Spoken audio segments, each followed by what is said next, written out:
4. I like this. And then 6. Oh yeah, and then you swap. 2, 3.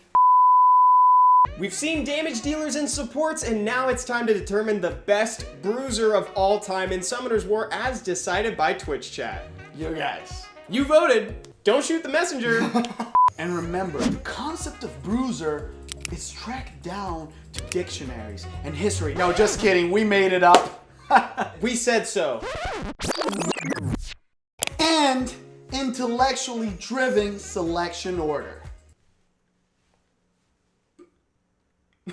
For the purposes of this list, bruisers are monsters that deal damage and also can take lots of damage to carry your team in the late game, and sometimes even able to solo the other team. So they're able to take a lot of punishment and contribute to damage in a meaningful way.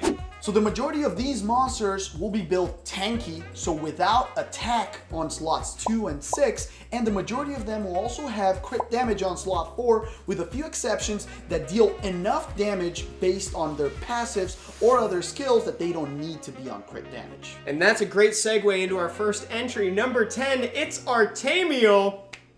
The face of the game. Dude. And he made it. You guys, what I'm happy about is that you didn't let him go that far. He just barely made it.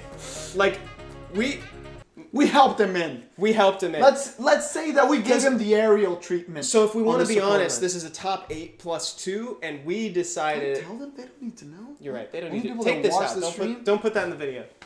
Put it in. Artamiel is traditionally a more static play style of monster, and he's kind of been phased out with the popularity of 2A Lucia or other options like Vigor. He dishes out a lot of damage, but not immediately. So he stays alive for a long part of the game and keeps stunning, stripping, and dealing healing, stunning, strip, stun, heal. Yeah. The fourth one. Oh my God! Number 9 is Akroma. Someone that cannot receive any type of debuffs, but we know. She doesn't deal that much damage. She doesn't deal that. Oh my God, I might. Dude. That. Or no, she doesn't deal that much damage. If she had the second skill of her sister Vanessa, then she'd probably be higher on this list. Whoa. I don't want to live in a world where you give Akroma a defense break. Evan breaks the game. Even though she's only number 9, Akroma is kind of the poster child for what a bruiser archetype is. She's literally a wall of just health and damage that you need to get through in order to kill the team. With a thick HP lead. With at least 2 Cs. Before talking about number 8, I just wanted to say that we did not allow this to happen.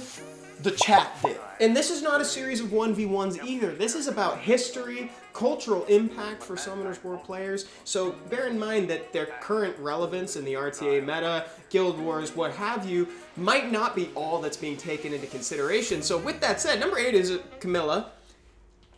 I have nothing to say about that. And we had nothing to do with it. So it's Camilla. She's beating Fermion? Camilla's still annoying, yeah. Oh, and guys, she's great against it's Odin. Over. Camilla takes it. 38 votes to 20. Completely unexpected. Okay, now we're getting to the good stuff. Number 7 is her sister, Vanessa, the 3rd Valkyrie. And the 3rd time she's come up in the conversation. Yeah, impressive. So she not only protects her team with a revive, and most recently with an amazing buff that she got, she also has Death Break to enable her damage and other monsters' damage. And we haven't even mentioned the speed lead yet. Have you ever lost to a monster that took way too many turns and just soloed your whole team? It's the reincarnation of the Theo Mars Violent meme. It's Diana. That's what she does in RTA. She strips, stuns, puts shield, and just has so much beefiness. If you attack her friends, she's gonna gain attack bar and proc on your face. Oh my God. I have footage from a game where I soloed three monsters. Do you have it? You saved it? I actually screen capped. You guys are watching it this right now. Wow. Would you look at that? Yep. That's Diana for you. This footage is illegal, by the way. In 34 states. You would have thought that this would be the number 1 on the list. Maybe one of the most desired monsters in Summoner's War. It's actually number 5. Ragdoll the Dark Dragon Knight is very indicative of the bruiser archetype. He sits there, benefits the team, takes a lot of damage, and has a little bit of solo potential in the torrent at the end. And number 4, a super interesting immunity giver on the Fire Archangel, Velajuel. He brings in 3 turns of immunity, big damage on skill 2, and a strip with some other damage on skill 1. That's great. Yeah. It's like, I can't not bring this up. I've been Velajuel. Roll the footage. San Diego, the great Velajuel has arrived. Number 3 is Taranis, the Wind Druid, one of the strongest revive options in RTA at the moment, and a great... You'd think that there'd be more, but no, it's just, he's great. He's great. He's great. He is a great friend to a lot of people on this list. We can talk about Artamiel, and even the number 1 monster on this list benefits from his defense Wait, buff. really? Oh my god.